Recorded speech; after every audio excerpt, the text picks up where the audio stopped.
አሰላሙ አለይኩም ወራህመቱላሂ ወበረካቱ የተወደዳችሁ እንዴት ቆያችሁን የሚያዝያ 16 2017 ዓመተ ልደት ሚንበር ኸበር ጀመረ የዕለቱ ሚንበር ኸበር የመራው ፋይዛ መሐመድ ከናንተ ከተመልካቾች ጋር ቆያለሁ እስከ ፍጻሜው አብራችሁን እንድትዘልቁ በአክብሮት እየጋበዝኩ ለዕለቱ ከያዝናቸው ጉዳዮች መካከል አበይቱን አስቀድማለሁ የፓኪስታን የሐጅ ወኪሎች የሁጃጅ ክፍያ ገንዘብ ወደ ተሳሳተ አካውንት መተላለፉ በሀገሪቱ ፓርላማ ጥያቄ አስነሳ። የኢንዶኔዥያና ማሌዥያ ባለስልጣናት በእስያ ሐላል ገበያ ላይ መከሩ። የፍልስጤሙ ሐማስ አዲስ የጋዛ ተኩስ አቁም እቅድ ሊያቀርብ መሆኑ ተሰማ የሚሉት የሚንበር ኸበር አበይት ጉዳዮች ናቸው። አብራችሁን እንድትቆዩ በድጋሚ እየጋበዝን ሐጅን ወደ ተመለከተው ቀዳሚው ኸበር አልፋለሁ። የፓኪስታን የሐጅ ወኪሎች የሁጃጅ ክፍያ ገንዘብ ወደ ተሳሳተ አካውንት መተላለፉ በሀገሪቱ ፓርላማ ጥያቄ አስነሳ። የፓኪስታን ፓርላማ የሐጅ ወኪሎች በዘንድሮ የሐጅ ስነ ስርዓት ላይ ለመሳተፍ የተመዘገቡ የ67000 ሁጃጅ ክፍያ ገንዘብ ወደ ተሳሳተ አካውንት እንዲተላለፍ ማድረጋቸው ላይ ጥያቄ አስነስቷል። ወኪሎቹ ወደ ሳውዲ አረቢያ ይፋዊ የሐጅ ክፍያ መግባት የነበረበትን 60 ሚሊዮን የሳውዲ አረቢያ ሪያል ያስገቡት በዓለም የነዳጅ ላኪዎች ማህበር ኦቴክ አካውንት መሆኑ በፓርላማ ተገልጿል። ወኪሎቹ በተፈጸመው ስህተት በፓርላማ ይፋ በተደረገበት ወቅት የተናገሩት የፓኪስታን ብሔራዊ ጉባኤ የሃይማኖት ጉዳዮች ሰብሳቢ ማሊክ አሚር የተፈጸመው ስህተት በፓኪስታን የሐጅ ታሪክ ውስጥ እጅግ አስከፊው ቅሌት ነው ብለውታል። ሰብሳቢው ለተፈጠረው ስህተት ተጠያቂነት እንዲሰፍን ጠይቀዋል። አክለውም በተፈጠረው ስህተት ምክንያት ሀገራቸው በዘንድሮ ዓመት የተመደበላትን ኮታ ሙሉ ለሙሉ ላትጠቀም እንደምትችል ጥቆማ ሰጥተዋል። በአንጻሩ የተቃዋሚ ፓርቲዎች ጠቅላይ ሚኒስትር ሻህባዝ ሸሪፍን ያካተተ ኮሚቴ ተዋቅሮ ጉዳዩ እንዲጣራ ምክረ ሀሳብ አቅርበዋል። የግል ወኪሎች ማህበር ተወካይ ጉዳይ በፓርላማ ላይ በተሰማበት ወቅት የፓኪስታን የሃይማኖት ጉዳዮች ሚኒስቴር ለመንግስት ወኪሎች ያደላ አሰራር ዘርግተው የግል ወኪሎችን በድለዋል የሚል ክስ አቅርበዋል። በዘንድሮ ዓመት በሐጅ ለሚሳተፉ የፓኪስታን ዜጎች የተሰጠው ኮታ 179210 ነው። በሀገሪቱ በጥር ወር ከሳውዲ አረቢያ የሐጅና ዑምራ ሚኒስቴር ጋር ስምምነት ከተፈራረመች በኋላ 90000 ምዕመናን በመንግስት አማካኝነት ለመጓዝ ሲደለደሉ ቀሪው ለግል ወኪሎች የተሰጠ እንደነበር የአረብ ኒውስ ዘገባ ያመለክታል። ይሁን እንጂ በተፈጠረው የአሰራር ክፍተት በግል ወኪሎች ሊጓዙ የሚችሉት 23000 ምዕመናን ብቻ እንደሚሆኑ ተገልጿል። በፓኪስታን ለዘንድሮ ዓመት ሐጅ ስነ ስርዓት የተመዘገቡ ምዕመናን የመጀመሪያ ጉዞ የሚያደርጉት በቀጣይ ሳምንት ማክሰኞ ነው። ለ1446ኛ ዓመተ ሂጅራ የሐጅ ስነ ስርዓት ክንውን ከመላው ዓለም ባለፉት ዓመታት ከተመዘገበው በላይ 2.5 ሚሊዮን ምዕመናን ይሳተፋሉ ተብሎ እንደሚጠበቅ የሳውዲ አረቢያ መገናኛ ብዙሃን ዘግበዋል። የኢንዶኔዥያና ማሌዥያ ባለስልጣናት በእስያ ሐላል ገበያ ላይ መከሩ። የኢንዶኔዥያና የማሌዥያ ባለስልጣናት በእስያ ሐላል ገበያ ላይ የመከሩት በኢንዶኔዥያ መዲና ጃካርታ ነው። በምክክር መድረኩ ላይ በዓለም አቀፍ ደረጃ ከፍተኛ እድገት እያስመዘገበ የመጣውን የሐላል ገበያ በቀጠናው ማሳደግ የሚቻልባቸው መንገዶች ላይ ውይይት መካሄዱን የሀገሪቱ መገናኛ ብዙሃን ዘግበዋል። በማሌዥያና ኢንዶኔዥያ መካከል የተደረገው ምክክር የተዘጋጀው በኢንዶኔዥያ የኢንቨስትመንት ሚኒስቴር ስር በሚተዳደረው ሐላል ዴቨሎፕመንት ኮርፖሬሽን በሃርድ በተሰኘ ኤጀንሲ አማካኝነት ነው። በውይይቱ ላይ የተሳተፉት የኢንዶኔዥያ ምክትል ጠቅላይ ሚኒስትር አህመድ ዛሂድ ምክክሩ ያተኮረው በዘርፉ የሚገኘውን የገበያ ዕድል ማስተሳሰር በሚቻልበት ሁኔታ ላይ መሆኑን በመግለጽ ሀገራቸው በሐላል ኢንዱስትሪ ያላት ሚና እድገት እያስመዘገበ መምጣቱንም አስረድተዋል። ከጃካርታው በሐላል ኢንዱስትሪ ላይ ካተኮረው ምክክር በፊት የሁለቱ ሀገራት ሐላል ሰርቲፊኬት ሰጪ ኩባንያዎች በትብብር ለመስራት ከስምምነት ላይ ደርሰዋል። በዚሁ ስምምነት መሰረት በሀገሮቹ የሚሰጠው የሐላል መመዘኛዎች ሰርቲፊኬት በኢንዶኔዥያም ሆነ በማሌዥያ ተቀባይነት ይኖረዋል። ምክክሩን ያስተናገደችው በደቡብ ምስራቅ እስያ ውስጥ የምትገኘው ኢንዶኔዥያ የሐላል ኢንዱስትሪ ለማሳደግ ብሔራዊ እስላማዊ የፋይናንስ ማዕከል ማቋቋሟን ያሳወቀችው በተያዘው ዓመት መስከረም ወር እንደነበር የሚታወስ ነው። የማዕከሉ መከፈት ይፋ ያደረጉት የወቅቱ የኢንዶኔዥያ ፕሬዝዳንት ጆኮ ዊዶዶ ሀገራቸው በሐላል ኢንዱስትሪው ቀዳሚ የመሆን ሰፊ ዕድል እንዳላት ተናግረው ነበር። በዚሁ ወቅት ባደረጉት ንግግር ማዕከሉን መክፈት ያስፈለገው ሸሪዓዊ መር ኢኮኖሚ ለማሳደግ እንዲሁም የሀገር ውስጥ የሐላል ኢንዱስትሪዎች በዓለም አቀፍ ደረጃ ተወዳዳሪነታቸውን እንዲያሳድጉ ለማገዝ መሆኑን ገልጸዋል። ኢንዶኔዥያ የሀገራትን ኢስላማዊ ኢኮኖሚ ጥንካሬ የሚመዝነው የኢስላማዊ ኢኮኖሚ መለኪያ እንደ አውሮፓውያኖቹ አቆጣጠር በ2023 ባወጣው መረጃ መሰረት በ3ኛ ደረጃ ላይ ተቀምጣለች። በመለኪያው በቀዳሚነት የተቀመጠችው ሌላኛዋ የደቡብ ምስራቅ ሀገር ማሌዥያ ስትሆን ቀጣዩን ደረጃ ሳውዲ አረቢያ ይዛለች። የሐላል ኢንዱስትሪ በስሩ 7 ዘርፎችን የሚያቅፍ መሆኑ የሚታወቅ ነው። ኢንዱስትሪው በስሩ ሐላል ምግብ፣ ፋይናንስ፣ ሐላል ቱሪዝም፣ ሐላል ፋሽን፣ ሐላል ሚዲያ እና መዝናኛ፣ የመድኃኒትና ሐላል መዋቢያዎችን ያካትታል። ወደ ሌላ ኸበር እንለፍ። የኢትዮጵያ አቪዬሽን ፎረም በአዲስ አበባ ከተማ ተካሄደ። የአፍሪካን የአየር ትራንስፖርት ተደራሽነት ማስፋት ላይ ያተኮረ ነው የተባለው የኢትዮጵያ አቪዬሽን ፎረም በአዲስ አበባ ተካሂዷል። በስካይላይት ሆቴል በተደረገው ፎረም ላይ የተለያዩ የዘርፉ ተዋናዮች ተሳታፊ ሆነዋል።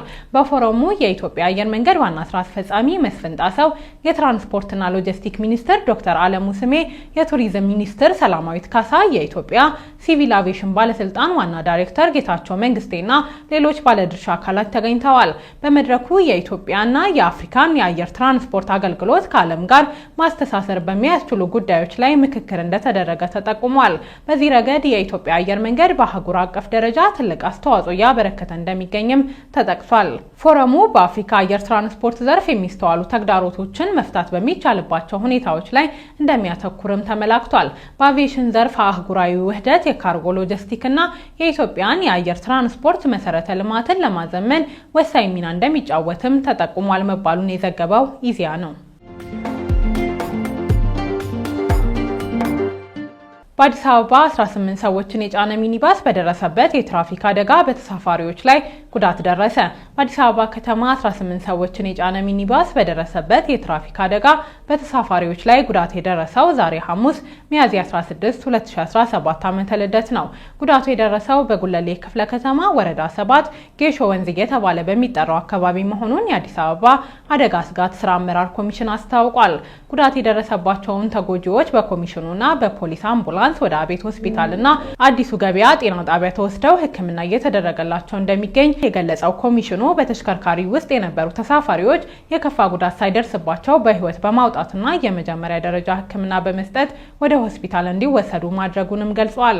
ጉዳት ከደረሰባቸው ተጎጂዎች መካከል አንድ ነፍሰ ጡር ሴትና ወደ ትምህርት ቤት እየሄዱ የነበሩ ተማሪዎች ይገኙበታል። የአደጋውን መንስኤና ሌሎች ዝርዝር መረጃዎችን ፖሊስ እያጣራ እንደሚገኝ ተገልጿል።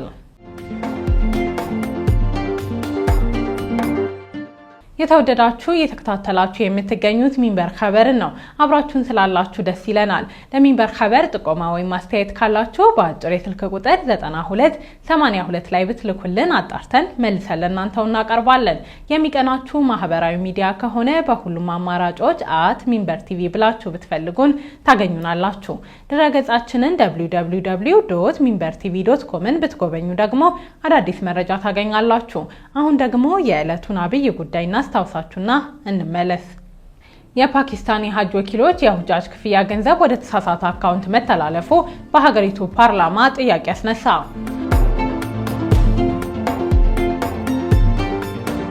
ከቆይታ በኋላ ሐማስ አዲስ የጋዛ ተኩስ አቁም እቅድ ሊያቀርብ መሆኑ ተሰምቷል። ዝርዝሩን ይዘን እንመለሳለን። ይጠብቁን። ግብጽና ጅቡቲ የቀይ ባህር አስተዳደር የተጎራባች ሀገሮች ብቸኛ ኃላፊነት እንደሆነ መስማማታቸውን የሀገሪቱ ፕሬዝዳንት ተናገሩ። ግብጽና ጅቡቲ የቀይ ባህርና የኤደን ባህረ ሰላጤ የአስተዳደርና የጸጥታ ጉዳይ የውሃ አካላቱን የሚጎራበቱ ሀገራት ብቸኛ ኃላፊነት እንደሆነ መስማማታቸውን የግብጹ ፕሬዝዳንት አብዱልፈታህ አልሲሲ ተናግረዋል። ትናንት ረቡዕ ሚያዝያ 15 2017 ዓ.ም ልደት ለይፋዊ የአንድ ቀን ጉብኝት ወደ ጅቡቲ ተጉዘው የነበሩት የግብጽ ፕሬዝዳንት አልሲሲ ከሀገሪቱ ፕሬዝዳንት ኢስማኤል ኡመር ጉሌድ ጋር ተገናኝተው መነጋገራቸው ከተገለጸ በኋላ ነው። ሁለቱ መሪዎች ቀጠናዊ ጉዳዮች ላይ መነጋገራቸውን የገለጹት የጅቡቲው ፕሬዝዳንት በዚህ ንግግር የሶማሊያና ሱዳን ጉዳይ መነሳቱንም ጠቅሰዋል። እንደ ፕሬዝዳንት ኢስማኤል ገለጻ ሁለቱ መሪዎች የተነጋገሩበት ሌላኛው ቀጠናዊ ጉዳይ የቀይ ባህርና የኤደን ባህረ ሰላጤን የሚመለከት መሆኑን መናገራቸውን ቢቢሲ ዘግቧል። ሀገራቱ ቀይ ባህርና የኤደን ባህረ ሰላጤን የሚያገናኘውን የባብኤል መንደብ የባህር ወሽመጥን በተመለከተ መነጋገራቸውን የጅቡቲው ፕሬዝዳንት አስታውቀዋል። ይህ የባህር ወሽመጥ በጅቡቲ በኤርትራና በየመን የሚገኝ ስትራቴጂክ አካባቢ ነው። ሁለቱ ፕሬዝዳንቶች በዚህ የባህር ወሽመጥ የደህንነት ሁኔታ ላይ እንደተወያዩም ተገልጿል። ወሳኝ የዓለም አቀፍ ንግድ መተላለፊያ በሆነው ቀይ ባህር ነፃ የባህር ንግድ እንቅስቃሴ እንዲኖር ለማስቻልና የባህሩን መረጋጋት ለማረጋገጥ የሚያደርጉትን ትብብር ለማጠናከር እንደተስማሙም የጅቡቲው ፕሬዝዳንት ኢስማኤል አስታውቀዋል። የግብፁ ፕሬዝዳንት አብዱልፈታህ አልሲሲ በበኩላቸው ባደረጉት ንግግር አፍሪካ ቀንድና የቀይ ባህር ቀጠና ወቅታዊ ሁኔታን በተመለከተ ከጅቡቲው ፕሬዝዳንት ጋር ሰፊ ውይይት ማድረጋቸውን ገልጸዋል። ሁለቱ ሀገራት በቀይ ባህር ላይ የሚያጋጥሟቸውን የጋራ ተግዳሮቶች በተመለከተም ንግግር መደረጉ ተጠቅሷል። ፕሬዝዳንት አልሲሲ በንግግራቸው በወሳኝ የዓለም አቀፍ ንግድ መስመሮች ላይ የሚቃጣን ማንኛውም የደህንነትና በነጻነት የመጓዝ አደጋዎችን በማያሻማ ሁኔታ እንደምንቃወም አረጋግጠናል ሲሉ ከጅቡቲው ፕሬዝዳንት ጋር የተስማሙበትን ነጥብ አንስተዋል። በተጨማሪም ለቀጠናዊ ደህንነት መርሆችና መሰረቶች ለመገዛትን አስፈላጊነት በተመለከተም መግባባት ላይ እንደደረሱ ፕሬዝዳንቱ ተናግረዋል። አልሲሲ ከጅቡቲው ፕሬዝዳንት ጋር ከስምምነት ላይ እንደደረሱ የገለጹት ሌላኛው ጉዳይ የቀይ ባህርና የኤደን ባህረ ሰላጤ አስተዳደር ጉዳዮችን የሚመለከት ነው። ሁለቱ መሪዎች ወሳኝ ዓለም አቀፍ የባህር ንግድ መተላለፊያ የሆኑት የቀይ ባህርና የኤደን ባህረ ሰላጤ አስተዳደርና የደህንነት ጉዳይ የተጎራባች ሀገራቱ ብቸኛ ኃላፊነት እንደሆነ ከስምምነት ላይ መድረሳቸው አስታውቀዋል። ግብጽ የቀይ ባህር አስተዳደር ጉዳይ የውሃ አካሉን የሚጎራበቱ ሀገሮች ብቸኛ ኃላፊነት መሆኑን ስታነሳ ይህ የመጀመሪያው አይደለም። በአንጻሩ የኢፌዴሪ ጠቅላይ ሚኒስትር አብይ አህመድ ለኢትዮጵያ የባህር በር ማግኘት የህልውና ጉዳይ መሆኑን እንዲሁም ቀይ ባህር ለኢትዮጵያ ደህንነት አስፈላጊ መሆኑን በተደጋጋሚ ማንሳት መጀመራቸውን ተከትሎ በግብጽ በኩል ይህ አቋም ሲንጸባረቅ መቆየቱን ዘገባው አስታውሷል።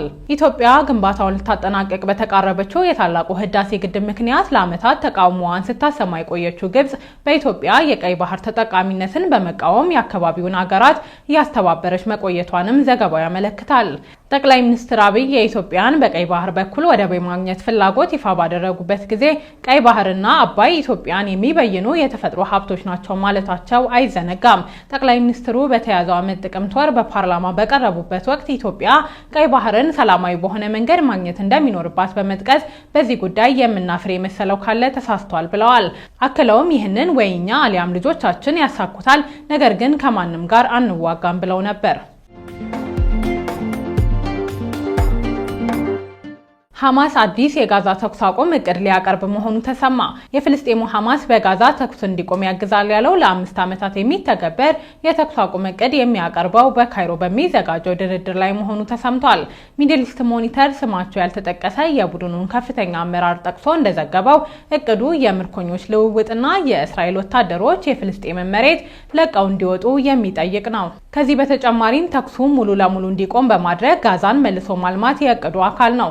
በሐማስና እስራኤል መካከል የተኩስ አቁም ለማስፈን በግብጽና ኳታር በኩል ምክረ ሀሳብ እየተዘጋጀ እንደሚገኝ በተመሳሳይ ባለፉት ቀናት ተነግሯል። የሐማስ የጋዛ ተኩስ አቁም እቅድ የተሰማው ደግሞ የፍልስጤም አስተዳደር ፕሬዝዳንት መሐሙድ አባስ ቡድኑ ትጥቅ እንዲፈታና ጋዛን ለፍልስጤም አስተዳደር እንዲያስረክብ በጠየቁ ማግስት ነው። አባስ ይህን ጥያቄ ያቀረቡት በትናንትናው ዕለት ነው። ፕሬዝዳንት መሐሙድ አባስ ይህን የተናገሩት የፍልስጤም አስተዳደር በእስራኤልና ሐማስ በጋዛ የቀጠለው ጦርነት እንዲያበቃ ጥረት እንዲያደርግ ከምዕራባውያን በኩል የሚደርስበትን ጫና አስመልክተው ለምክር ቤቱ ባስተላለፉት መልእክት ነው። ከጦርነቱ እኔን ጨምሮ የፍልስጤም ሕዝብ ዋጋ እየከፈለ ነው ያሉት የአስተዳደሩ ፕሬዝዳንት ዋጋ እየከፈለች ያለችው እስራኤል አይደለችም፣ በየቀኑ ሞትና መፈናቀል የሕዝባችን እጣ ፋንታ ሆኗል ሲሉ ተደምጠዋል። እስረኞችም ተለቀው ሞትና መፈናቀል እንዲቆም በማድረግ በኩል ሐማስ ኃላፊነቱን ሊወጣ ይገባል ሲሉ አክለዋል። ሐማስ በበኩሉ የመሐሙድ አባስን ጥሪ ውድቅ አድርጎታል። የቡድኑ ከፍተኛ አመራር ባሲም ናኢም ለፕሬዝዳንት መሐሙድ አባስ በሰጡት ጠንካራ ምላሽ ጥሪውን አጣጥለውታል። ሐማስና እስራኤል ከወራት በፊት በጋዛ የሚሰነዘረውን ጥቃት ለማስቆም የተኩስ አቁም የተፈራርመው የምርኮኞችና እስረኞች ልውውጥ መደረግ ቢጀምርም የእስራኤል ባለስልጣናት ስምምነቱን በመጣስ ዳግም በከባድ መሳሪያ የታገዘ ጥቃት ቀጥለዋል። በጋዛ እየተፈጸመ በሚገኘው ጥቃት ባለፈው 1 ዓመት ከመንፈቅ ጊዜ ውስጥ ቢያንስ 52000 ፍልስጤማውያን ተገድለዋል። ውድ ተመልካቾች ለዛሬ ያዘጋጀነው የሚንበር ኸበር በዚሁ ተጠናቀቀ። ፋይዛ መሐመድ አብሬያችሁ ነበር። ወሰላሙ አለይኩም ወራህመቱላሂ ወበረካቱ።